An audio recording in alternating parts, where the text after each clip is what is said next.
Praise the Lord.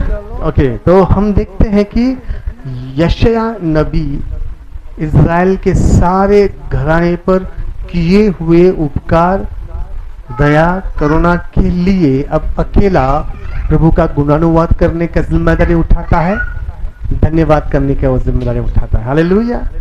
आपको और मुझे भी अपने लिए, अपने परिवार के लिए जो भी करुणा के काम प्रभु ने किए हैं उसके लिए प्रभु का धन्यवाद करना है। हालेलुया।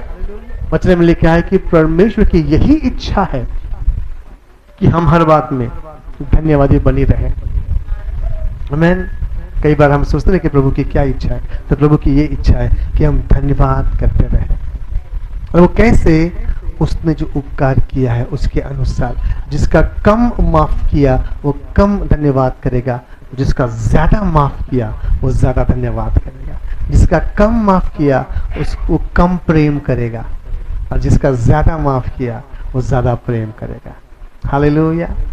तो हम देखते हैं कि हमारे जीवन में परमेश्वर ने अनुग्रह के ऊपर अनुग्रह किया है, तो परमेश्वर का धन्यवाद करने का कोई भी मौका हमको छोड़ना नहीं है। आमीन। यहाँ पर लिखा है कि जितना उपकार, अगर मैं आपको समय देता हूं और कहता हूं कि याद करो, भजन संहिता 103 में क्या लिखा है? ऐ मेरे मन यहोवा को धन्य कहे, और जो कुछ भी मुझ में है उसके पवित्र नाम को धन्य कहे। हालेलुया। और उसके किसी उपकार को ना भूलना। हालेलुया। आमीन। क्योंकि परमेश्वर रोज रोज हम पर उपकार करता है। ओके, कुछ उपकार है जो डायरेक्ट परमेश्वर की ओर से है। बोलिए डायरेक्ट उपकार। डायरेक्ट उपकार कौन से डायरेक्ट उपकार है?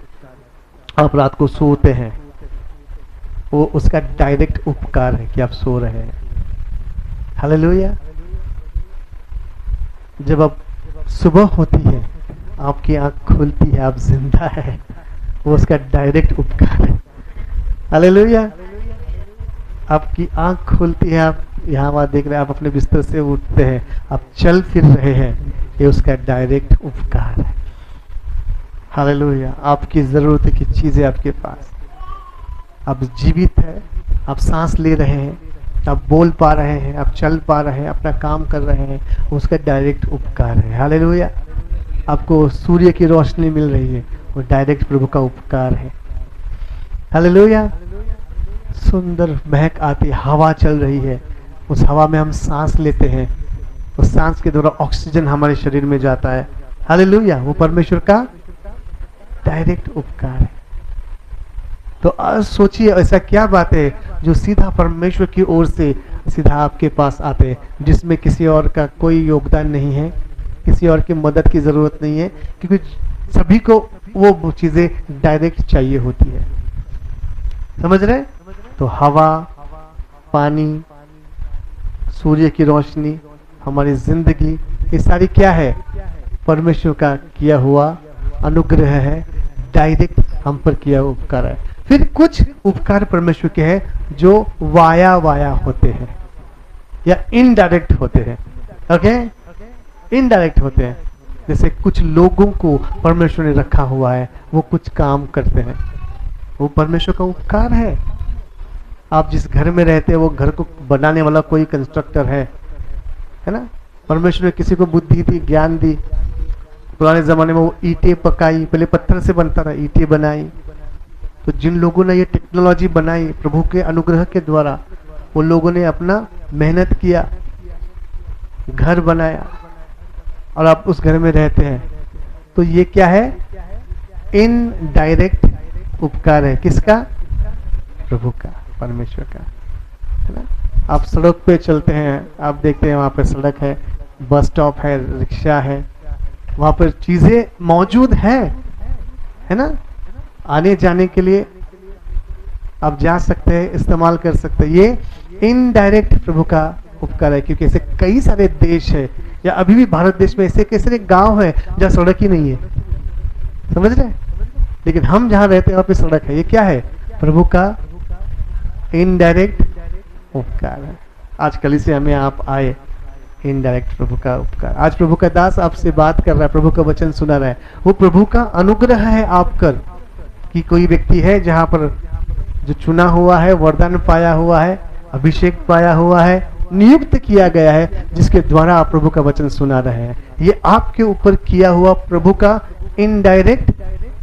कितने लोग समझ रहे हैं मेरी बात को? क्योंकि कई सारे लोग हैं जो तरस रहे, उनको वचन सुनाने वाला कोई नहीं है, सच्चाई से वचन सुनाने वाला कोई नहीं है, सच्चाई से अगुवाई करने वाला कोई नहीं है, सच्चाई से चलाने वाला कोई नहीं है।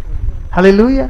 लेकिन ये परमेश्वर का उपकार ही है इनडायरेक्ट, कि हम आज प्रभु का वचन सुन रहे हैं, अच्छा संगीत सुनकर प्रभु की आराधना कर रहे हैं। हालेलुया। आपको जब समस्या होती है, प्रश्न होते हैं, आप फोन करते हैं, कोई व्यक्ति है फोन उठाकर आपको बोलता है praise the Lord brother, praise the Lord sister, बोलिए मैं आपके लिए क्या कर सकता हूँ, और आपके लिए प्रार्थना करता है, आपको वचनों से मार्गदर्शन करता है। ये परमेश्वर का इनडायरेक्ट उपकार है। आप समझ रहे हैं? कुछ उपकार डायरेक्ट है, कुछ इनडायरेक्ट। लेकिन वचन में लिखा है कि जितना उपकार यहोवा ने, तो ये सारे डायरेक्ट या इनडायरेक्ट यहोवा करता है, मनुष्य नहीं करता। प्रभु मनुष्य का इस्तेमाल करता है और उस काम के लिए प्रभु उसको आशीषित करता है। हालेलुया। इसलिए कोई घमंड ना करे, कोई घमंड न कि मैं ये हूं, मैं वो हूं। नहीं भाई, जो भी प्रभु के दास है वो प्रभु के दास है, और प्रभु उनको आशीषित करता है, उनका समय प्रभु इस्तेमाल करता है, उनका नॉलेज प्रभु इस्तेमाल करता है, उनका प्रार्थना में जीवन प्रभु इस्तेमाल करता है, प्रभु अभिषेक देता है, इस्तेमाल करता है, प्रभु सामर्थ्य देता है, इस्तेमाल करता है, प्रभु अधिकार देता है, इस्तेमाल करता है, और उसके बदले में उस प्रभु के दास को भी प्रभु आशीषित करता है। यह भी उस प्रभु के दास पर किया हुआ प्रभु का अनुग्रह है। हालेलुया। अब हम में से हर एक को जो अनुग्रह हम पर किया गया है, उसके अनुसार परमेश्वर का धन्यवाद करना है, उसका गुणों का वर्णन करना है। देखो यहाँ पे कितना सुंदर लिखा है कि जितनी भलाई की उस सब के अनुसार मैं यहोवा के करुणामय कामों का वर्णन। अब ये करुणामय काम कौन से है, अभी मैंने गिनाया आपको, इसका वर्णन आपको करना है। अभी अंकल ने शायद 20-25 साल पुरानी बात है, वो 40 साल पुरानी बात आज उनको याद आई। 40 साल पुरानी बात याद आई और उस बात का वर्णन उन्होंने हमसे किया। हालेलुया। आप समझ रहे हैं? तो ये वचन के अनुसार क्या किया, उस कार्यों का वर्णन उन्होंने किया, जिसे हम कहते हैं गवाही। तो जो कार्यों का वर्णन जो है वो अपनी बढ़ाई करना नहीं होता कि मैंने ये किया, मैंने वो किया, नहीं। कार्यों का वर्णन करना है कि प्रभु ने क्या किया, मेरी ऐसी परिस्थिति थी, प्रभु ने क्या किया। अगर ध्यान से आपने गवाही सुनी होगी अंकल की, गुजरात जैसे जगह पर जो मुंबई से बहुत दूर है, और पुलिस लोगों ने भी उनको पकड़ा और ये कहा, गलत गवाही की ये पॉकेट मार है, लेकिन प्रभु ने किसी व्यक्ति को खड़ा किया। हालेलुया। वो क्या है, इनडायरेक्ट उपकार है। अगर वो स्टेशन मास्टर आकर नहीं गवाही देता कि नहीं नहीं ये आज ही इस ट्रेन से आए हैं, तो उनको जेल में डाल देते थे। जितने भी पॉकेट मारे सबका इल्जाम उन पर होता। यहाँ तो उस समय मोबाइल फोबाइल कुछ नहीं, यहाँ पर किसी को पता भी नहीं चलता कि अंकल किधर गए, किसी और की गुनाह की सजा काट रहे। और ऐसे में होता है, केस कचौरी होता है, किसी और का गुनाह किसी और पर थोप देते हैं। लेकिन कितना बड़ा अनुग्रह प्रभु ने किया, जो आज प्रभु ने याद दिलाया। हालेलुया। ये बात पुरानी है लेकिन नई है, बात पुरानी है लेकिन गवाही नहीं है, क्योंकि अगर उस समय प्रभु ने उस व्यक्ति को खड़ा नहीं किया होता तो आज पता नहीं आप कहाँ होते। हालेलुया। तो ये बहुत बड़ी गवाही। अब उस किए हुई भलाई और करुणा के अनुसार आपको प्रभु का धन्यवाद करना है। हालेलुया। वैसे हम भी अपनी पुरानी बातों को याद करके, वचन में लिखा है जो गलत बातें हुई उनको याद मत करो, लेकिन जो अच्छा बात है उसको याद करके प्रभु का धन्यवाद करो। उसके करुणा में कामों का वर्णन और उसका गुणानुवाद करूंगा। बोलिए गुणानुवाद। तो हमारे कामों के द्वारा हम प्रभु के गुणों को प्रकट करते हैं। जब हम बीमार थे तो उस बीमारी की दशा में प्रभु का एक गुण प्रकट होता है कि वो चंगा करता है। चंगा करना प्रभु का एक गुण है। हालेलुया। हम जब हम अशांत होते हैं, निराश होते हैं, उस समय प्रभु का एक गुण प्रकट होता है कि वो तरस खाता है। हालेलुया। हम पर अनुग्रह करता है। जब हम निराश होते, जब हम असहाय होते हैं, उस समय प्रभु का एक गुण प्रकट होता है कि वो सहायता करना में आ गया।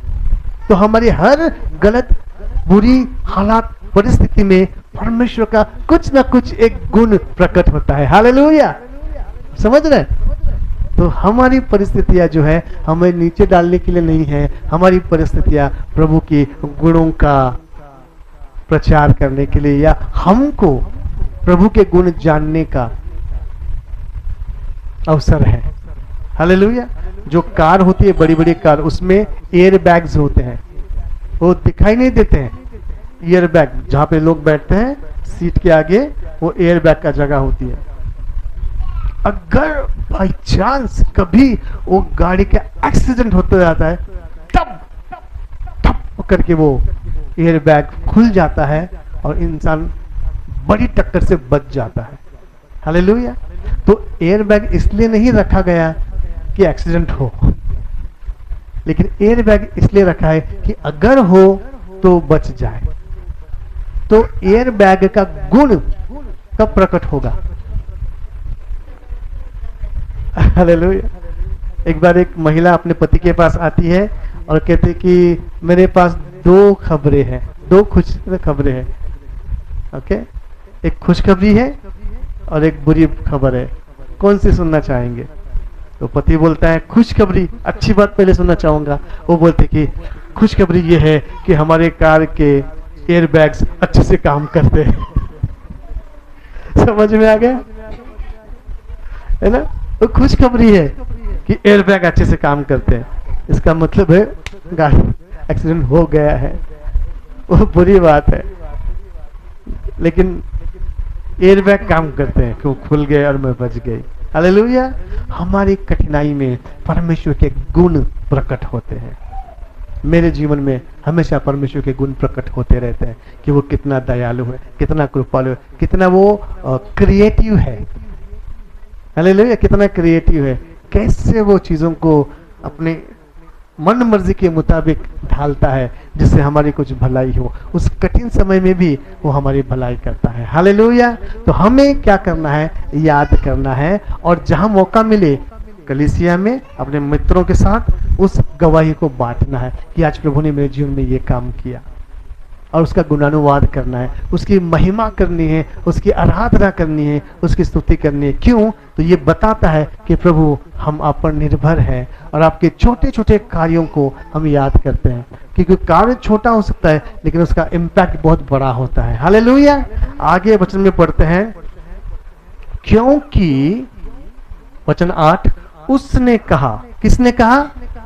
परमेश्वर ने कहा, यहोवा ने कहा, निस्संदेह ये मेरी प्रजा के लोग हैं। हालेलुया। निस्संदेह ये मेरी प्रजा के लोग हैं। कौन निस्संदेह प्रजा के लोग हैं? जो गुणानुवाद करते हैं। हालेलुया। कौन निस्संदेह प्रभु की प्रजा के लोग हैं? जो उसके करुणा का वर्णन करते हैं। अब समझ रहे? कौन निस्संदेह उसकी प्रजा के लोग हैं जो उसके उपकारों को याद करते हैं।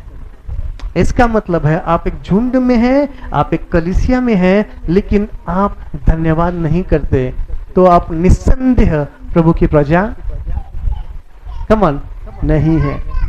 समझ रहे मेरी बात को? एक ही झुंड में, एक ही बैनर के तले लोग हो सकते हैं, लेकिन जो धन्यवाद करते हैं, जो करुणा का वर्णन करते हैं, जो गुणानुवाद करते हैं, उनके विषय प्रभु कहता है कि यही निस्संदेह मेरी प्रजा के लोग हैं। हालेलुया। तो मैं विश्वास करता हूं कि आप और मैं, हम निस्संदेह, कोई संदेह नहीं, कोई डाउट नहीं, कोई शक नहीं है, उसकी प्रजा के लोग हैं। हालेलुया। जितने प्रभु की प्रजा के लोग हैं, कहे हालेलुया, आमीन। निस्संदेह ये मेरी प्रजा के लोग हैं। देखो, ऐसे लड़के हैं, बोलिए ऐसे लड़के हैं। तो जो महिलाएं हैं उनके बारे में क्या? प्रभु कहता आप भी लड़के हैं परमेश्वर के। हालेलुया। तो ये केवल लड़कों के लिए, पुरुषों के लिए नहीं है, जितने भी महिलाएं भी, क्योंकि महिलाएं पुरुष इस धरती की बात है। स्वर्ग में न महिला है न पुरुष है, सब सेम है। तो वहां पे हम सब परमेश्वर के लड़के हैं, परमेश्वर के बेटे हैं। हालेलुया। अब देखो ध्यान से सुनना कि ये ऐसे लड़के हैं जो धोखा न देंगे। हालेलुया। धोखा न देंगे, यानी कि जो हर एक उपकारों को याद करके धन्यवाद करते हैं वो धोखा नहीं देते हैं। कितने लोग समझ रहे हैं? जो उसकी करुणा को याद करते हैं और धन्यवाद करते हैं वो धोखा नहीं देते। हमें जो धन्यवाद करते हैं, गुणानुवाद करते हैं, स्तुति करते हैं, आराधना करते हैं, उसके कामों को याद करते हैं, वो ऐसे लड़के हैं जो धोखा नहीं देंगे। आमीन। तो प्रभु हमको देखता है और प्रभु बोलता है कि हर एक बात के लिए ये मेरा लड़का, ये मेरा बेटा धन्यवाद करता है। प्रभु बोलता है कि ये धोखा नहीं देगा, मैं उसके ऊपर बड़ी जिम्मेदारी दे सकता हूं। हालेलुया। ऐसी बात मनुष्य के लिए भी, अगर आप ध्यान से सुनना कि कोई मनुष्य है जो आपने कुछ उपकार उन पर किया और वो धन्यवाद नहीं करते, तो सोच लेना वो धोखा दे सकते हैं, क्योंकि आपके किए हुए कार्य का कोई मतलब उनको नहीं है, आपके किए हुए उपकारों का वैल्यू नहीं है, आपके किए हुए भलाई का कुछ मूल्य नहीं है, तो आगे चल के वो धोखा दे सकते हैं। वचन कहता है कि ये जो लोग मेरा धन्यवाद करते, मेरा गुणानुवाद करते हैं, उनके ऊपर किए हुए उपकारों को याद करते हैं, उपकारों के अनुसार गुणानुवाद करते हैं, वो ऐसे लड़के हैं जो मेरी प्रजा है, निस्संदेह वो मेरी प्रजा के लोग हैं, और वो ऐसे लड़के हैं वो धोखा नहीं देंगे। हालेलुया। तो अगर आप हर बात में प्रभु का धन्यवाद करते हैं, प्रभु आपको देखेगा और ये कहेगा कि ये धोखा नहीं देंगे। मनुष्य धोखा दे सकते हैं और परमेश्वर धोखा नहीं देता। वचन में लिखा कि परमेश्वर मनुष्य नहीं है, वो तो मनुष्य ही नहीं है कि वो झूठ बोले या धोखा दे, और हमेशा सच बोलता है और हमेशा साथ निभाता है। हालेलुया। लेकिन आप और मैं जो निस्संदेह उसी प्रजा के लोग हैं और हर एक बात के लिए प्रभु यीशु का धन्यवाद करते हैं, खाने के लिए धन्यवाद, कपड़े के लिए धन्यवाद, घर के लिए धन्यवाद, आने जाने के लिए सुविधा के लिए धन्यवाद, अच्छे कलीसिया के लिए धन्यवाद, अच्छे पास्टर के लिए धन्यवाद, अच्छे जॉब के लिए धन्यवाद, अच्छे बिजनेस के लिए धन्यवाद, अच्छे दोस्तों के लिए धन्यवाद, अच्छे पढ़ाई के लिए धन्यवाद, सारी बातों के लिए जब हम धन्यवाद देते धन्यवाद देते धन्यवाद देते धन्यवाद देते धन्यवाद देते, प्रभु कहता है ये ऐसे लड़के जो धोखा नहीं देंगे, और ऐसे लड़कों पर जो धोखा नहीं देंगे वो बड़ी जिम्मेदारी देता है। हालेलुया। देखिए आगे वचन क्या कहता है कि ऐसे लड़के जो धोखा न देंगे और वह उनका उद्धारकर्ता हो गया। हालेलुया। तो हम देखते हैं जिस दिन हमने प्रभु यीशु मसीह को उद्धारकर्ता के रूप में ग्रहण किया, उसी दिन हमारा उद्धार हुआ, हमारा उद्धार हुआ। लेकिन परमेश्वर हमारा उद्धारकर्ता अंत तक बना रहेगा अगर हम धोखा न देंगे। यहां पे देखो क्या लिखा है, और वह उनका उद्धारकर्ता हो गया। हालेलुया। वो हमारा उद्धारकर्ता है, लेकिन अगर हम धोखा देंगे तो वो तो उद्धार करता है, लेकिन अगर हम झूठ बोलेंगे, धोखा देंगे, तो वो बोलेगा मैं इनका उद्धारकर्ता नहीं हूं। लेकिन ये सच्चे हैं, बसे हुए हैं, करुणा को याद करते हैं, नम्र हृदय हैं, धन्यवादी हैं, मैं उनका उद्धार करता हूँगा, वो हमारा उद्धार करता है। हालेलुया। आइए आगे वचन देखते हैं। उनके सारे संकट में उसने भी कष्ट उठाया। ओ, उनके सारे संकट में, बोलिए सारे संकट में। अभी हमारे सारे संकट में हम सब, मैं अपने आप को भी रखता हूं, हम सब संकट में हैं समझो।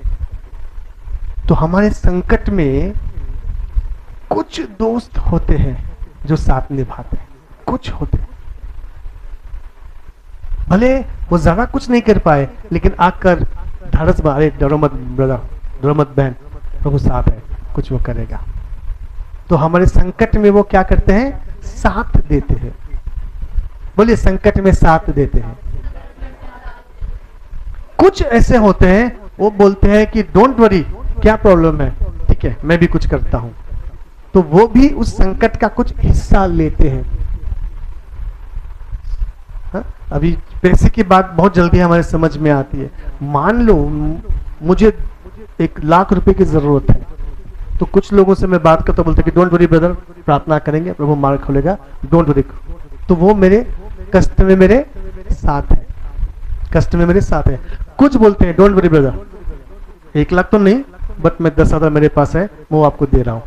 तो वो अब मेरे कष्ट में हिस्सेदार है। समझ रहे? जिसने दिलासा दिया वो भी बड़ी बात है। प्रार्थना करेंगे, डोंट वरी, कुछ नहीं होगा, कुछ गलत कदम मत उठाना, कुछ हो जाएगा।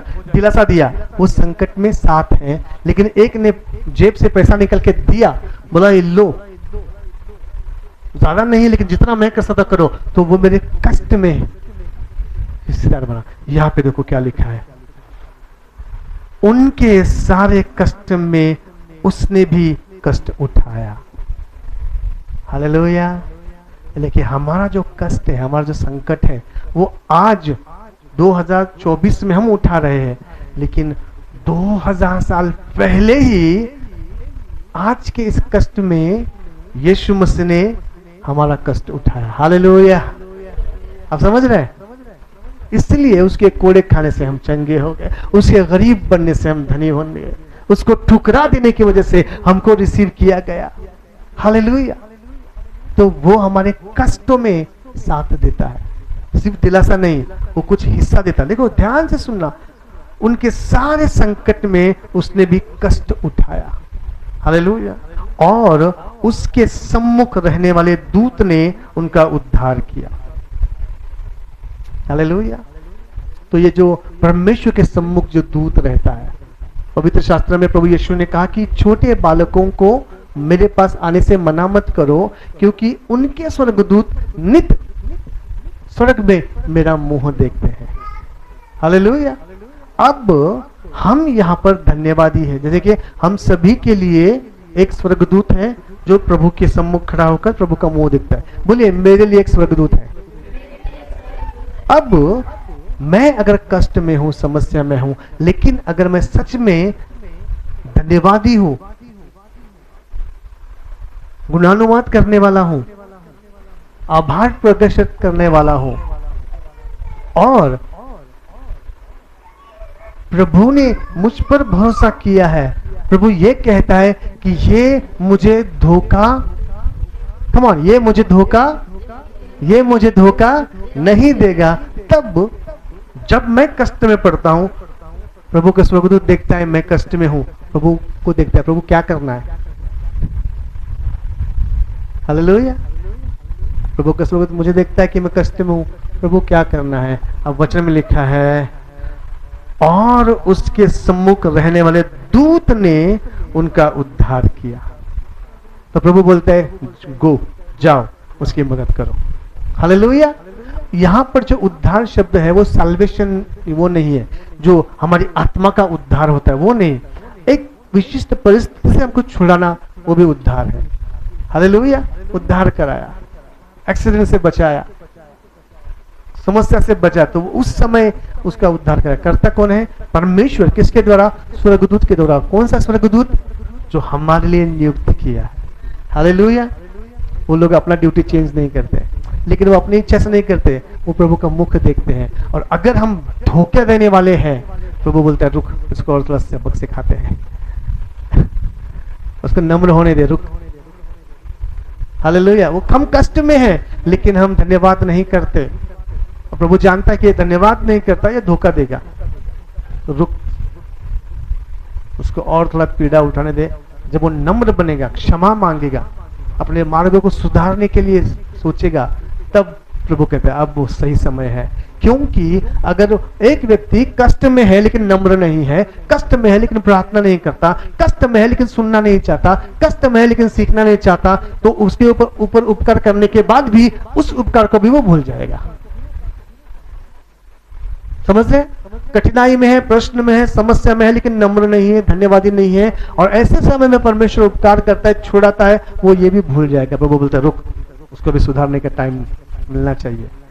जब हम यहाँ पे नम्र होते हैं, धन्यवाद करते हैं, नम्र होते हैं, गुणानुवाद करते हैं, और प्रभु जब सोचता है, देखता है कि ये मुझे धोखा नहीं देगा, प्रभु कहता है अब जाकर मदद कर। और लिखा है कि और उसके सम्मुख रहने वाले दूत ने उसका उद्धार किया। आगे पढ़ते हैं, प्रेम और कोमलता से उसने आप ही उनको छुड़ाया। हालेलुया। मतलब स्वर्गदूतों को भेज कर किया, लेकिन छुड़ाने वाला कौन है? वो खुद है। और जब वो छुड़ाता है, वो कैसे छुड़ाता है? लिखा है प्रेम और कोमलता से, प्रेम और कोमलता से। मैंने कि उसको पता है हम बंदी गृह में, फिर वो आकर बोलते क्या रे तू हमेशा बार बार गिरता रहता है, चल बाहर निकल से। ऐसे नहीं छोड़ा था। मान लो कोई बंधा हुआ है और कोई छुड़ाने वाला आता है, तू तो पागल है, तू तो घटिया आदमी है, तू क्या ऐसा करता है, चल। अब वो उसका रस्सी खोल रहा है, लेकिन प्रेम से नहीं, कोमलता से नहीं। चल तुझे मैं छुड़ाता, बार बार तुझे छुड़ाने के लाना पड़ता है, वो रस्सी खोल रहा है, क्या बार बार तू गिरता रहता है, हाँ तुझे अक्ल नहीं, तुझे समझ में नहीं आता है। और जिसको छुड़ाया जरा वो सोच रहा है मैं क्या करूं, जरूरत तो है कि वो मुझे छुड़ाए, लेकिन ऐसा बात कर रहे हैं। हालेलुया। प्रभु ऐसे हमको नहीं छुड़ाता, और हमको आकर देखता है और प्रेम से, अरे कोई बात नहीं, चलो मैं तुझे छुड़ा, don't worry, don't worry. Hallelujah. कोमलता से रस्सी बंधी हुई है, चेन बंधी हुई है। कभी कभार देखो अगर चेन बंधी हुई है, वो छुड़ाने के टाइम पे भी जिसको बांधा गया है, जिसको छुड़ाने वाले उसको तकलीफ होती है। रस्सी बांधी है, लेकिन अगर वो कोमलता से नहीं खोले तो उसको तकलीफ होती है। मतलब छुड़ाने के टाइम पर भी लोगों को तकलीफ होती है। क्यों? छुड़ाने वाला प्रेम से नहीं छुड़ा रहा, छुड़ाने वाला कोमलता से नहीं छुड़ा रहा। कैसे भी झटका देके ताकत लगा के छुड़ा रहा है, उसको तकलीफ हो रही है। लेकिन यहां पर परमेश्वर ऐसा नहीं करता, वो प्रेम से और कोमलता से छुड़ाता है। हालेलुया। वो हमारा परमेश्वर यीशु मसीह है। लिखा है कि प्रेम और कोमलता से उसने आप ही उनको छुड़ाया, उसने उन्हें उठाया। अब छुड़ाने के बाद उसका हाथ पकड़ के उठाया और प्राचीन काल से सदा उन्हें लिए फिरा। हालेलुया। तो ये हमारा परमेश्वर है। हम अगर धन्यवादी बने रहे, हम अगर परमेश्वर की महिमा करते रहे, उसके करुणा के अनुसार हम उसका गुणानुवाद करते रहे, तो एक बात हम अपने तरफ से साबित करते हैं, प्रभु हम आपको कभी धोखा नहीं देंगे, क्योंकि हम छोटी छोटी बातों के लिए धन्यवाद करते हैं और प्रभु हम पर विश्वास करेगा कि ये मुझे धोखा नहीं देगा। इसका अर्थ ये है, परमेश्वर का अनुभव है कि बहुत सारे लोगों ने उसको धोखा दिया है। इज़राइल तो हमेशा धोखा देते आया है, लेकिन हमें इस प्रकार से अपना जीवन जीना है। धन्यवाद, स्तुति, गुणानुवाद करना, उसके कार्यों का वर्णन करना, इससे हम प्रभु के सामने सच्चे खड़े रहते हैं और प्रभु देखता है ये धोखा नहीं देगा। और जब हम संकट में पड़ते हैं, उसके सामने जो स्वर्गदूत खड़ा है हमारे लिए, उसको वो भेजेगा और वो हमें प्रेम से, कोमलता से छुड़ाएगा, हमको उठाएगा, हमारी परिस्थितियों से उठाएगा और लिए फिरेगा। एक माँ का जैसा एक छोटे बच्चों को उठाते ना, गोद में लेते, जैसे भी शीतल है वो बेदी को उठा के, ऐसे परमेश्वर हमें उठा कर चलेगा। हालेलुया। तो लेकिन ये डिपेंड कैसे करता है, किस पर करता है? आप पर, मुझ पर। हमको क्या करना है? जितना उपकार यहोवा ने हम लोगों का किया, अर्थात इज़राइल के घराने पर दया और अत्यंत करुणा करके उसने हमसे जो भलाई की, उस सब के अनुसार मैं यहोवा के करुणामय कामों का वर्णन और उसका गुणानुवाद करूंगा। हालेलुया। आइए अपनी आंखों को बंद करें। स्वर्गीय पिता, हम धन्यवाद करते हैं आपकी दया, कृपा, करुणा के लिए, जो अनुग्रह आपने किया, जो कृपा हम पर की, उसको हम याद करते हैं। आज हम जीवित हैं, ये आपकी दया है। आज हम भले चंगे हैं, ये आपका करुणा है। आज हम चल फिर सकते हैं, अपना काम कर सकते हैं, ये आपका अनुग्रह है। उन तमाम आशीषों के लिए हम धन्यवाद करते हैं। हमारे अच्छे दोस्तों के लिए, परिवार के लिए, हमारे कलीसिया के लिए, सेवकाई के लिए धन्यवाद करते हैं, धन्यवाद करते हैं, धन्यवाद करते हैं, धन्यवाद करते हैं। हालेलुया। और आपके सामने प्रस्तुत होते प्रभु, हम चाहते हैं कि आप हमारे विषय ये कहे, शाबाश मेरे भले और विश्वास उदास, तू थोड़े में विश्वास योग्य रहा, हाँ मैं तुझे बहुतों के ऊपर अधिकारी करूंगा और अपने स्वामी के आनंद में शामिल हो। वो बात हम आपसे सुनना चाहते हैं। हमें सुनना चाहते कि आप हमारे विषय में कहे कि ये निस्संदेह मेरी प्रजा के लोग हैं और ऐसे लड़के हैं जो धोखा नहीं देंगे। प्रभु, हम चाहते कि हम ऐसा जीवन जिए जिसमें हम न आपको, ना आपके लोगों को धोखा दे। हालेलुया। और आपकी आशीषों में बने रहें। और जब हम संकट में पड़ते हैं तो आप हमें छुड़ाए, हालेलुया, प्रेम से और कोमलता से हमें उठाए और इस वचन के अनुसार हमें लिए फिरे और आपकी महिमा हमारे द्वारा होते रहे।